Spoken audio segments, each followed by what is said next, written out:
I have an account that Mayor doesn't know exists. Not the checking account, not the one she took over the paperwork for without asking, though we've covered that particular crime already. This is a different one entirely. This one's mine. I call it the quiet money. And the first rule of the quiet money is you don't discuss the quiet money. Not with Mayor, not with Declan, not with the fella at the bank who keeps trying to sell me a better interest rate on something I don't need. Here's how it started. 18 months ago, my dryer died. Just stopped mid-cycle one Tuesday morning with a load of towels in it, like it had simply had enough of me. And I stood there in the laundry room doing the maths in my head, the way you do, working out what a new one costs, against what I had sitting free in my account. The number wasn't good. The number meant either the dryer or groceries got thin that month, and I do not enjoy thin groceries. I fixed it that time. Barely.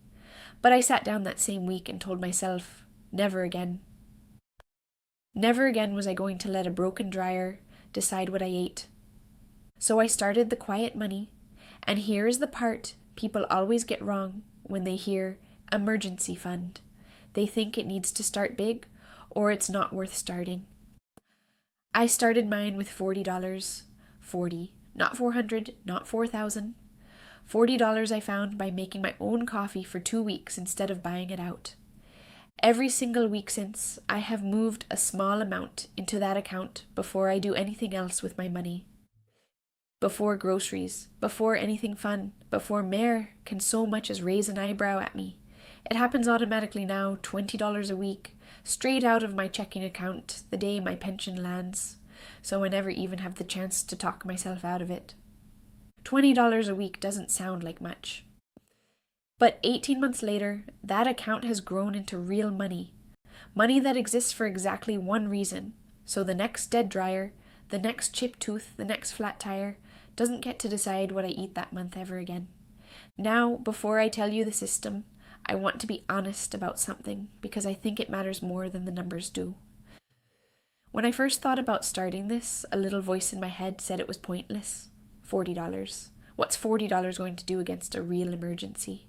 A new roof, a hospital bill, a car that gives up entirely instead of just needing a battery. And that voice is a liar. Because the truth is, most emergencies in a normal life aren't the roof. They're the dryer, they're the dentist, they're the $200 surprise, not the $20,000 one. And it's the $200 surprises that quietly wreck people's months over and over because nobody plans for them. I also want to tell you about the guilt because nobody talks about that part either. There was a stretch of about 6 weeks where every time that $20 left my account, I felt a small stab of something like selfishness. Declan needed help with the kids' school fees that month. Fiona was between jobs. And here I was, quietly squirreling away $20 a week into an account I wasn't telling anyone about. But I want you to sit with this thought because it changed everything for me. An empty-handed Connie helps no one. If my dryer dies and I have nothing set aside, I'm not in a position to help Declan with anything, because I'm too busy scrambling myself. The quiet money isn't selfish. It's the thing that lets me stay steady enough to still show up for everyone else when they need me. That reframe is what got me through the guilt. The fund isn't instead of caring about my family. It's what lets me keep caring about them without falling apart myself. Now, the actual system, because the story's lovely, but it won't build you a fund. Here's exactly what I do, and any of you on a fixed income can copy this precisely. Today, this afternoon if you like. First, I opened a separate savings account at a different bank than my checking. Not the same bank, a different one entirely. Why? Because if it's sitting right there next to my regular money, I will find a reason to borrow from it, just this once. Distance is discipline. Make it slightly inconvenient to touch, and you won't touch it. Second, I automated it. I didn't rely on my own willpower, because willpower is a wonderful thing, right up until there's a sale on at the shop. The transfer happens the same day my pension arrives, before I've seen the money, before I've had a chance to make plans for it. If you wait until the end of the month to save whatever's left, I can tell you now, nothing will be left. Pay the fund first, like it's a bill, because it is one. It's a bill you owe your future self. Third, I picked an amount that wouldn't hurt. Not a number some finance show told me to save. $20 a week was a number I genuinely wouldn't miss. That's the whole secret. An emergency fund you can't sustain isn't a fund. It's a New Year's resolution, and we all know how those go by February. And fourth, and this is the one people skip, I gave the fund a job before I ever needed it. Its only job is emergencies. Not a nice dinner out, not a Christmas gift that got away from me, a broken dryer, a dead car battery, a dentist bill that shows up uninvited. If it's not an emergency, the quiet money doesn't even hear about it. I actually ask myself one question before I touch it. Did this show up uninvited? If yes, it qualifies. If I invited it by wanting something, it does not. I want to tell you about the second time the quiet money proved itself, because one story can feel like luck, and two starts to feel like proof. About 8 months in, my car wouldn't start on a Thursday morning. Just silence when I turned the key. Dead battery, the mechanic told me, plus a part that had corroded around it that needed replacing too. $210.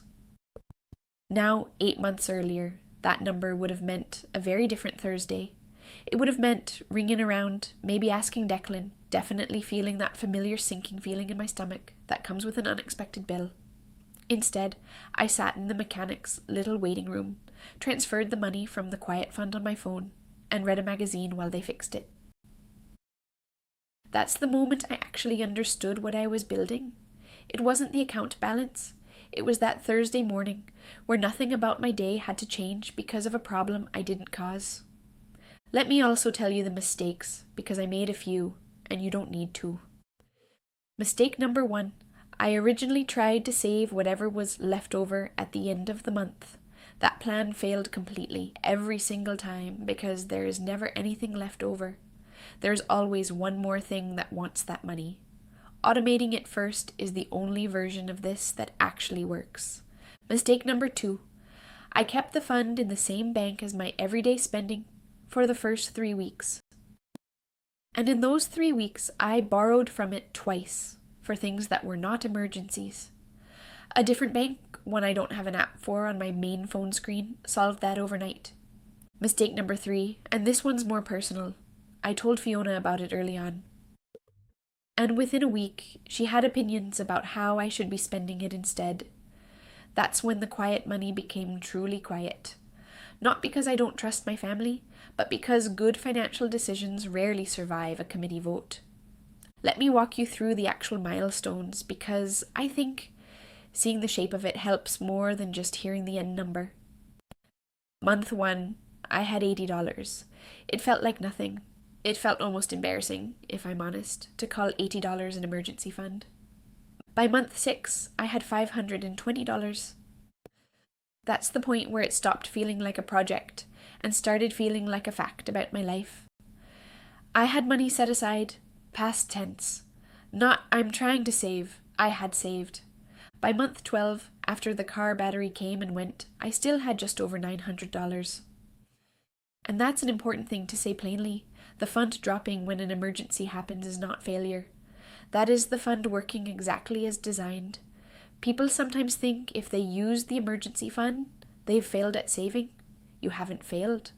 You've succeeded at the entire point of the exercise. By month 18, where I am now, it sits at $1,440.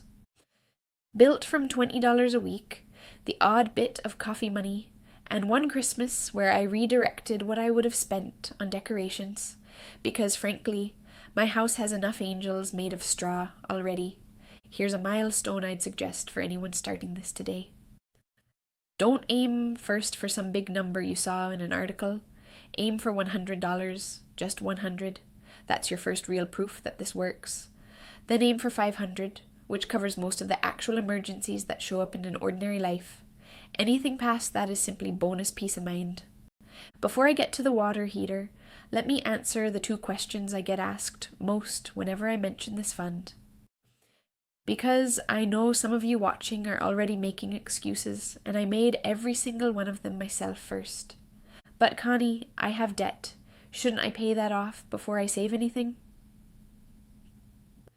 Here's my honest answer. Do both, just not equally. I still put a small amount toward the quiet money, even while I was paying down that car loan I've mentioned before. Not because debt doesn't matter, it does, but because if you have zero savings and an emergency hits while you're mid-payoff, you'll simply put the emergency on a credit card, and now you have two debts instead of one. A small fund alongside your debt payments protects the progress you're already making. I'd suggest $10 a week toward the fund while you attack the debt harder. It's not either or. It's both in the right proportion. But Connie, I'm on a fixed income. There genuinely isn't anything left at the end of the month. I understand that more than you might think. And here's what I'd say. You don't save from what's left. You save first, and you let everything else adjust around it, the same way you'd adjust around any bill that showed up. $20 a week is roughly $3 a day. If $3 a day feels impossible, start with $1. $1 a day is $7 a week, and $7 a week is $364 in a year that didn't exist before. Small and automatic beats big and imaginary every single time. Now let me tell you about the water heater, because this is the story that made the whole thing feel worth it. 3 months ago, my water heater went. Died completely, no warning, water everywhere on a Sunday morning. $680 to replace, with the plumber standing in my kitchen, looking apologetic about the number. And for the first time in my life, a disaster like that did not touch my grocery money, did not touch my rent, did not touch a single other part of my life. I opened the quiet money, I paid for it, and I went on with my Sunday. No panic, no calling anyone, no explaining myself to a soul. That is what the money is actually for. Not the number itself, the quiet, the not having to ask anyone's permission to survive your own life. I think that's the part people miss when they talk about emergency funds. Everyone talks about the number. Nobody talks about the feeling. The feeling is what you're actually buying. You're buying a version of yourself who doesn't panic on a Sunday morning with water on the kitchen floor.